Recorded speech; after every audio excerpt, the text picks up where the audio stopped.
Hi guys, आप सबका हमारे YouTube channel Tasmiya career academy पे स्वागत है। गाइस, आज जो हम आपको डिटेल देने जा रहे हैं वो देने जा रहे हैं NHPC रिक्रूटमेंट 2025 के नोटिफिकेशन के बारे में। NHPC यानी कि national hydro electric power corporation ने नॉन एग्जीक्यूटिव पोस्ट की 248 वैकेंसीज के लिए अपना नोटिफिकेशन जारी किया है। अगर आप भी इन वैकेंसीज के लिए अप्लाई करना चाहते हैं तो गाइस ये वीडियो आपके लिए बहुत ज्यादा इंपॉर्टेंट है, क्योंकि इस वीडियो में हमने पूरा डिटेल में बताया कि क्या मिनिमम क्वालिफिकेशन मांगी गई है, क्या आपका सिलेक्शन प्रोसेस रहेगा, लास्ट डेट अप्लाई करने की कब है और ऑनलाइन जाकर के कैसे आपको रजिस्ट्रेशन और फॉर्मेलिटीज पूरी करनी होगी। तो गाइस पूरा वीडियो दिखेगा और साथ ही साथ में हमारे इस यूट्यूब चैनल को सब्सक्राइब कर लें, लाइक करें और ज्यादा से ज्यादा शेयर करें।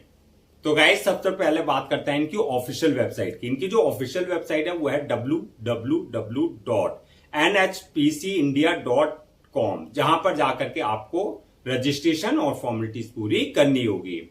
रिक्रूटमेंट अथॉरिटी जो रहेगी आपकी NHPC ही रहेगी, यानी कि आपका national hydro electric power corporation रहेगी। पोस्ट नेम की अगर हम बात करें तो ये आपकी नॉन एग्जीक्यूटिव पोस्ट की रहेंगी, जिसमें आपका असिस्टेंट राजभाषा ऑफिसर्स की पोस्ट रहेंगी। इसके अलावा जूनियर इंजीनियर की पोस्ट रहेंगी, सुपरवाइजर्स की पोस्ट रहेंगी, अकाउंटेंट्स की पोस्ट रहेंगी और इसके अलावा जो आपका हिंदी ट्रांसलेटर्स की आपकी पोस्ट रखी गई हैं। टोटल वैकेंसीज जो आपका 248 वैकेंसीज के लिए नोटिफिकेशन जारी किया गया है। जेंडर की अगर हम बात करें तो इसमें मेल एंड फीमेल यानी कि man and women both can apply for this vacancies. Job location की बात करें तो सिलेक्शन होने के बाद जो आपका ऑल ओवर इंडिया NHPC के जहां जहां यूनिट्स हैं, ब्रांचेस हैं या प्रोजेक्ट्स चल रहे हैं, कहीं भी आपकी पोस्टिंग दी जा सकती है। अप्लाई मोड आपका ऑनलाइन ही रहेगा, ऑफलाइन किसी भी तरह का कोई कम्युनिकेशन या कॉरेस्पॉन्डेंस नहीं किया जाएगा। इसके जो रजिस्ट्रेशन स्टार्ट होंगे वो होंगे आपके 2 सितंबर 2025 से, यानी कि 2 सितंबर 2025 से जो है इनके ऑफिशियल पोर्टल पर जो है रजिस्ट्रेशन का लिंक एक्टिव होगा। 2 सितंबर 2025 से पहले आप अप्लाई नहीं कर सकते हैं। तो 2 सितंबर 2025 से इनके ऑफिशियल पोर्टल पर जाकर के जो है आप रजिस्ट्रेशन और फॉर्मेलिटीज पूरी कर सकते हैं। लास्ट डेट की अगर हम बात करें यानी कि अप्लाई करने की जो रजिस्ट्रेशन की है वो है आपका 1 अक्टूबर 2025। तो आप जो है 2 सितंबर 2025 से लेकर के 1 अक्टूबर 2025 के बीच में जाकर के जो है इनके ऑफिशियल पोर्टल पर अपना रजिस्ट्रेशन और फॉर्मेलिटीज पूरी कर सकते हैं। अब बात करते हैं रिटर्न एग्जाम डेट की। तो रिटर्न एग्जाम डेट अभी कोई भी डेट अनाउंस नहीं की गई है, जल्दी ही इनके ऑफिशियल पोर्टल पर आपका जो है रिटर्न एग्जाम डेट भी अपडेट कर दी जाएगी। एडमिट कार्ड की अगर बात करें तो जो भी आपकी रिटर्न एग्जाम डेट आएगी उससे एक हफ्ता पहले या 4 दिन पहले जो है आप अपना एडमिट कार्ड जो है इनके ऑफिशियल पोर्टल से डाउनलोड कर सकते हैं। अब नेक्स्ट बात करते हैं कि आपकी एप्लीकेशन फीस क्या रखी गई है। तो एप्लीकेशन फीस की अगर हम बात करें तो इसमें अगर आप जनरल, OBC या EWS इस कैटेगरी में अगर आप आते हैं तो आपके लिए एप्लीकेशन फीस जो है 708 रुपए रखी गई है। ये इंक्लूडिंग आपका टैक्सेस के साथ है, यानी कि टैक्सेस इसमें इंक्लूड है। 708 रुपए application fees for general, OBC and EWS categories के लिए। और अगर आप SC, ST, physical handicap, ex serviceman या फीमेल इस कैटेगरी में फॉल करते हैं तो आपके लिए एप्लीकेशन फीस नील रखी गई है, यानी कि आपको एग्जम्प्टेड रखा गया है। आपको किसी भी तरह की कोई एप्लीकेशन फीस देने की जरूरत नहीं है। अब बात करते हैं कि आपका एलिजिबिलिटी क्राइटेरिया क्या मांगा गया है, यानी कि क्वालिफिकेशन क्या मांगी गई है। तो ये आपका पोस्ट वाइज वरीज करेगी, यानी कि अलग अलग पोस्ट के लिए अलग अलग क्वालिफिकेशन मांगी गई है। तो अगर आप अप्लाई कर रहे हैं असिस्टेंट राजभाषा ऑफिसर्स की या फिर आप हिंदी ट्रांसलेटर की पोस्ट के लिए, तो इन दोनों पोस्ट के लिए जो है क्वालिफिकेशन मांगी गई है masters degree in relevant subjects में, यानी कि आपके पास जो है PG डिग्री होनी चाहिए रिलेवेंट सब्जेक्ट्स में। और अगर आप JEE की पोस्ट के लिए यानी कि जूनियर इंजीनियर की पोस्ट के लिए अप्लाई कर रहे हैं तो आपके पास जो है engineering diploma in relevant field में यानी कि रिलेवेंट ब्रांच में आपके पास होना चाहिए। और अगर आप सुपरवाइजर IT पोस्ट के लिए अप्लाई कर रहे हैं तो आपके पास जो है बैचलर डिग्री या डिप्लोमा इन रिलेवेंट फील्ड में आपके पास होना चाहिए, जैसे BCA वगैरह आपने कर रखा हो या BSc IT वगैरह। और अगर आपने जो है अप्लाई किया है अकाउंटेंट की पोस्ट के लिए यानी कि जो सीनियर अकाउंटेंट की पोस्ट है उसके लिए जो आपका इंटर CA पास हुआ या फिर इंटर CMA पास होने चाहिए। तो ये आपका जो है पोस्ट वाइज वरीज करेगा क्वालिफिकेशन जो है। अब बात करते हैं एज लिमिट की, तो अब मिनिमम 18 साल और मैक्सिमम 30 साल रखी गई है। 18 और 30 के बीच में अगर आपकी एज है तो आप इन वैकेंसीज के लिए अप्लाई कर सकते हैं। एज रिलैक्सेशन एज पर गवर्नमेंट रूल्स एंड रेगुलेशन, जो रिजर्व कैटेगरीज वाले हैं उनको जो एज रिलैक्सेशन दिया जाता है वो प्रॉपर दिया जाएगा। अब नेक्स्ट बात करते हैं कि आपका जो है सिलेक्शन प्रोसेस क्या रहेगा। तो सिलेक्शन प्रोसेस की अगर बात करें तो इसमें मल्टीपल स्टेजेस रहेंगी जो आपको क्लियर करनी होगी। फर्स्ट स्टेज जो रहेगी वो रहेगी रिटन एग्जामिनेशन की, यानी कि आपका रिटन एग्जाम कंडक्ट किया जाएगा, जो रिटन क्वालिफाई कर लेंगे। सेकंड स्टेज होगी डॉक्यूमेंट्स वेरिफिकेशन की, यानी कि at the time of registration जो भी डॉक्यूमेंट्स आपने अपने अपलोड किए हैं वो जो है आपके ओरिजिनल चेक किए जाएंगे। और लास्ट स्टेज जो होगी वो होगी मेडिकल एग्जामिनेशन की, यानी कि जिस पोस्ट के लिए आपने अप्लाई किया है उसके लिए देखा जाएगा कि आप फिजिकली और मेंटली पूरी तरीके से फिट हैं या नहीं है। तो ये मल्टीपल स्टेजेस रहेंगे जो आपको क्लियर करनी होगी।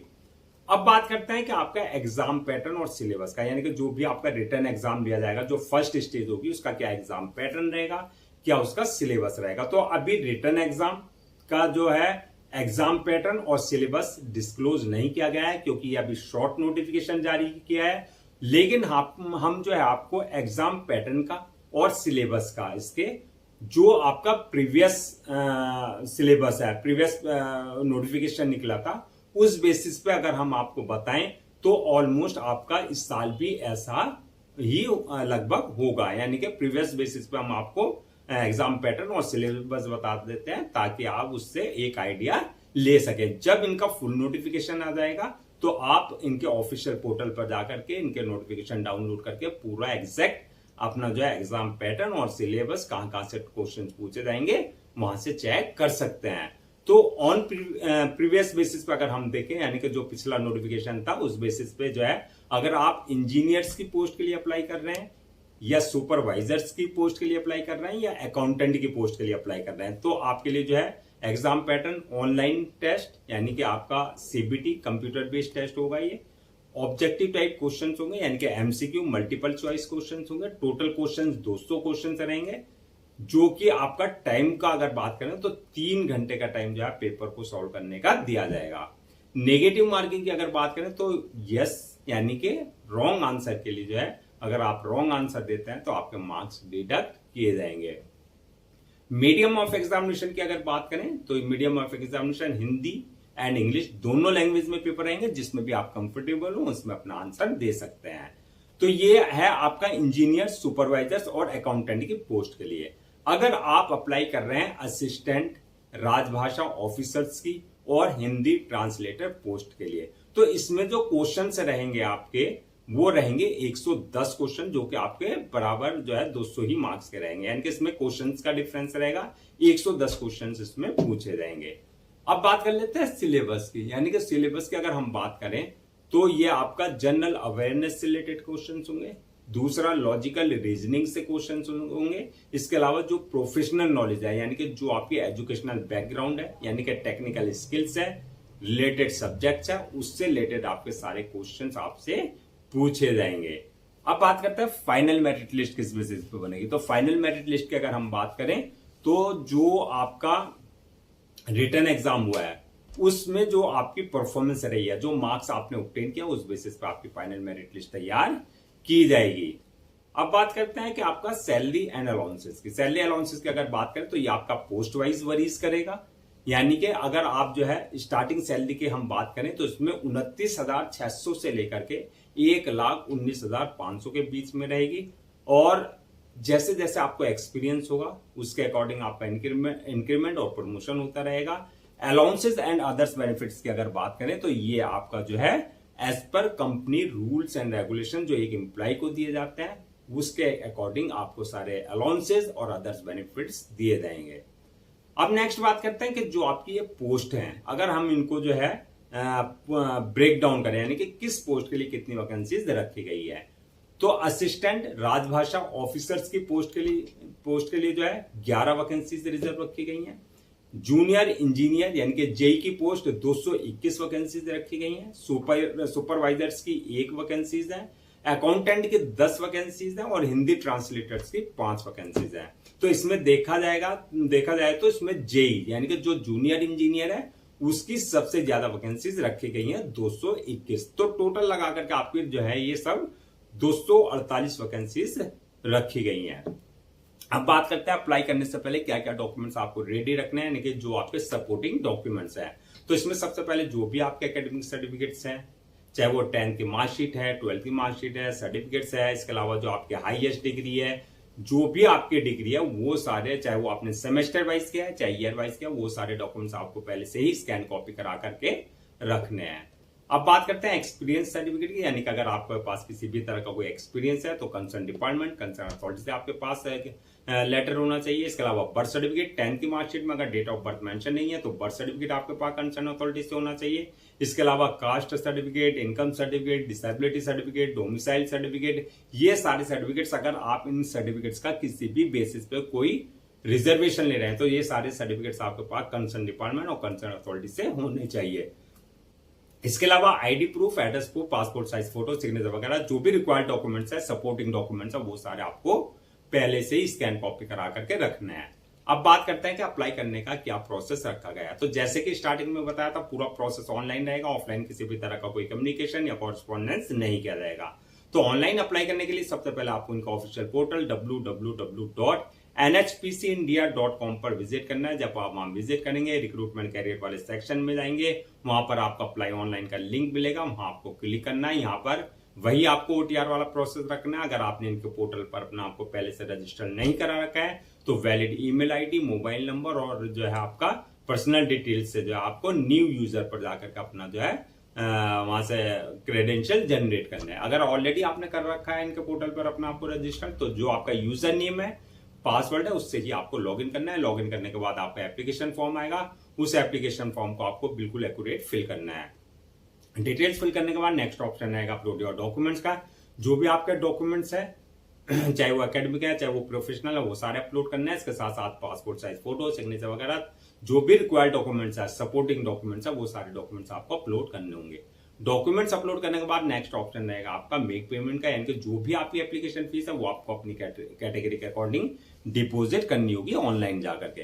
एप्लीकेशन फीस डिपॉजिट करने के बाद जो नेक्स्ट ऑप्शन आएगा आपका फॉर्म को जो है अपलोड करने का, यानी कि सबमिट करने का। फॉर्म को अपलोड करने से पहले एक बार रिव्यू वाले ऑप्शन में जाकर के पूरा फॉर्म का रिव्यू कर लें, और रिव्यू करने के बाद जब फॉर्म को सबमिट करते हैं, और सबमिट करने के बाद जो उसकी 1 या 2 कॉपी जो है प्रिंट आउट जरूर ले लें for your future reference, so that आपके पास जाए एक हार्ड कॉपी के रूप में एक ऑफिशियली रिकॉर्ड आपके पास हो जाए।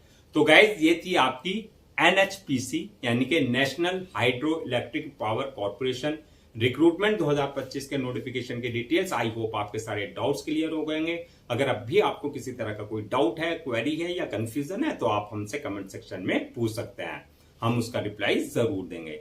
मैं एक बार फिर से रजिस्ट्रेशन डेट और लास्ट डेट जो है रजिस्ट्रेशन की वो रिमाइंड करा देता हूं, सो दैट आप उसे नोट डाउन कर लें। रजिस्ट्रेशन जो इसके स्टार्ट होंगे 2 सितंबर 2025 से, और लास्ट डेट जो है रजिस्ट्रेशन की यानी कि अप्लाई करने की वो है 1 अक्टूबर 2025।